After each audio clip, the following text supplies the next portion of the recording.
We're seeing Gulf states reportedly actively pushing to avoid a renewal of this war between the United States and Iran, while also maintaining these ties with Washington. And also, at the same time, we're seeing these reports behind the scene that many Gulf states actually do want the fighting to continue.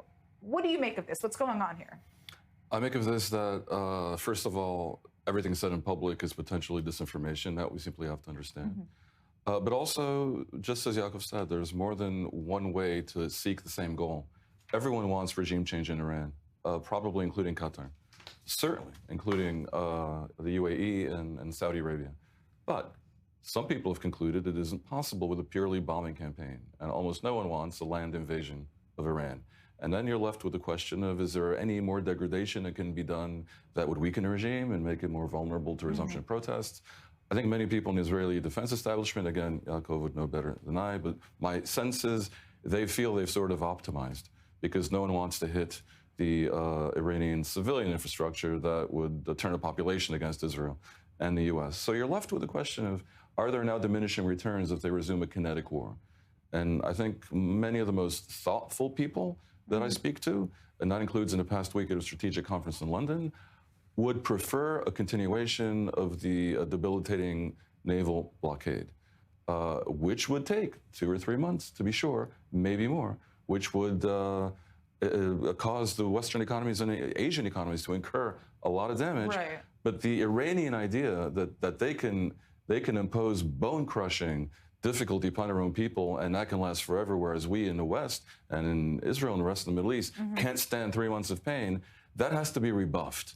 And you have around all these issues a lot of different points of view, and I'm seeing a clear divergence between the UAE that is, A, thrown its lot in with Israel and the U.S. in a manner that is clear and public and very interesting, and B, is shocked by the fact that the Iranians attacked them. Their entire business model is based on attracting Westerners to very nice assets on what is otherwise, as I said before, a sandlot, without having jihadis bombing them, because that could cause everything, their business model, to fall apart. So the UAE, I actually suspect, wouldn't mind a resumption, and this time when they have Israeli assistance in defending their skies and may take a more active part, in fact.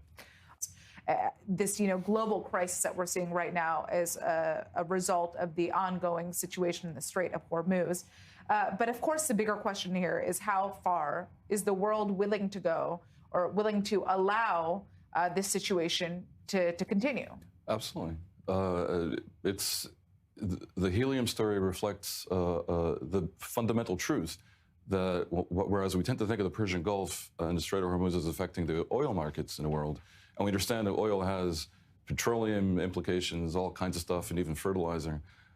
But this affects the entire global economy. And the idea that the U.S. and the West can put up with this for many months is problematic in democratic countries where the public has clearly shown that the war is unpopular.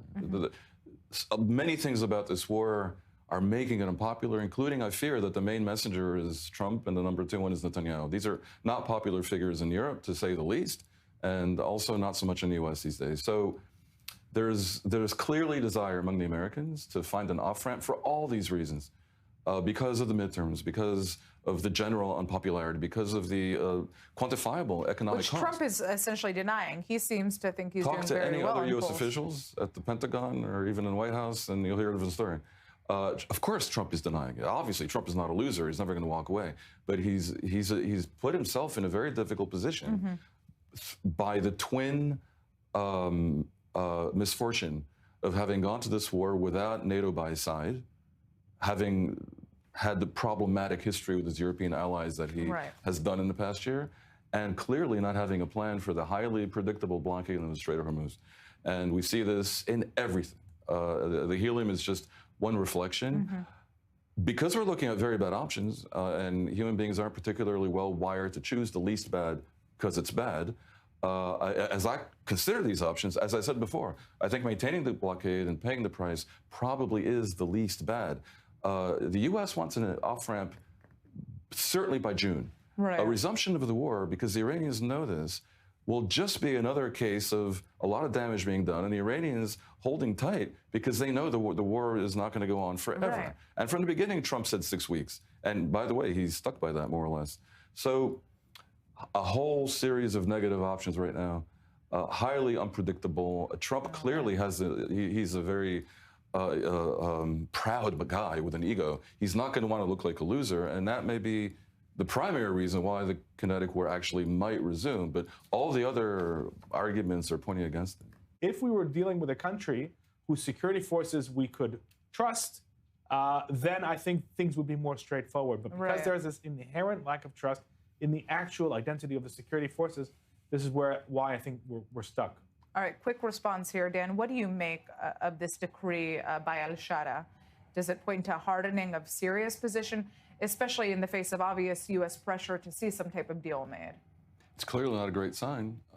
It reflects, I think, the fact that al-Shara himself is a walking, talking contradiction, because he comes from a jihadist past when he was a young man, but he's still not exactly old. And all of a sudden, he is putting forth a sort of positioning and messaging of a person who's almost pro-Western and progressive. Now, a lot of people don't believe this. The Israeli diplomatic and strategic circles don't really believe this. But on the other hand, there's a Western concept, the Christian concept of redemption, and we kind of want to believe it. The very bad sign that the Syrian army that Yaakov was referring to did nothing to prevent the massacre of Alawites and Druze. And in the case of the Druze, Israel had to actually intervene and essentially invaded Syria to help out our Druze brethren, essentially. So we don't know what to make of the leadership. We don't know what to make of the military. Even if they wanted to police the border properly, are they able to even? Would that not lead to infighting? But as for this decree, unfortunate, but not that different from the past. I want to turn to you, Dan, and talk about, whether or not we're going to see Israel perhaps turning to Ukraine for assistance in combating these issues. Obviously that has not happened as a result of relations with Russia, but could that now change? I think it could. Because even though, as Yaakov says, there are many countermeasures that you can take, some aspects of it are very difficult to defend against. We can expect these drones to get more and more sophisticated, more and more difficult to detect, more and more difficult to defend against, cheaper and cheaper. It's part of this basic asymmetric warfare where jihadist groups, non-state actors, state actors that are otherwise limited, can create a tremendous offensive ability with very little investment. Israel's new security doctrine basically speaks of preventing the enemy from having the means. But when the means are very cheap to achieve, that is a major, major problem. Now, Israel's advantage, of course, is it's one of the world's leading technological superpowers, and it is one of the high-tech laboratories of the entire planet. So you can assume that Israel, via startups, via government investment, via its fairly large defense tech companies that have been around for decades, will come up with answers. But it nonetheless is a very difficult prospect to consider that in addition to missiles, various ranges, and in addition to the land invasion that Hamas carried out so sadly successfully on October 7th, you now have the possibility of drones that are going to become miniature, maybe like flies at some point. There was a Black Mirror episode that way, and I think we're about 5 years away from that. Ukraine, by dint of necessity, is on the leading edge of this. And Ukraine, of course, has the, one of 3 major Jewish heads of government in the world, and I think he'd like to be a friend of Israel, but Israel's kept them at arm's length because of a potentially unwise reluctance to upset Russia too much. And what did it get Israel? Russia's allied with Iran. So I can see, especially given Zelensky just did a Middle East tour and went to almost every relevant country but Israel, that fixing that, in addition to the $700 million investment, will be on the table. A post on X, Emirati politician Anwar Gargash, who served as the Minister of State for Foreign Affairs, warned that a so-called confusion of roles during Iran's latest escalation is becoming increasingly dangerous, essentially suggesting that in today's Gulf politics, friends, mediators, and victims are all blurring into each other. Now, without naming countries directly, the message is being widely read as a, you could say, critique of shifting positions inside the Gulf, where traditional alliances and mediation efforts and responses to Iran are increasingly overlapping in ways that some see as inconsistent or divided. And it also raises a bigger question as pressure from Iran intensifies as to whether or not unity inside the GCC is fracturing at exactly the moment when it is needed the most. I'd like to turn to our guests in the studio, our security analyst, Jakob Lapin, and of course, our international affairs analyst, Dan Perry. So first of all, Dan, I want to turn to you. How do you interpret these comments on X? It's largely what we were saying before, that the Gulf countries are in a state of great flux and great confusion and disagreements, not so much about the essence of everything regarding Iran, but about their own relations with each other. Remember that Qatar was kicked out of the GCC a few years ago and then welcomed back, and now all of a sudden the UAE is leaving NATO, or rather OPEC, not clear why. All of a sudden they're playing this weird role in whether the U.S. can accompany ships across the Strait of Hormuz or not. The war supposedly didn't resume yesterday because of a compendium of Gulf countries. So I think when you basically don't really have free media, but you increasingly have freedom of discussion on social media, you're going to hear a lot of voices in every direction. The UAE in particular is starting to tolerate some dissident opposition voices, less so in Saudi Arabia, obviously. It's a region in flux, unsure of where it's going.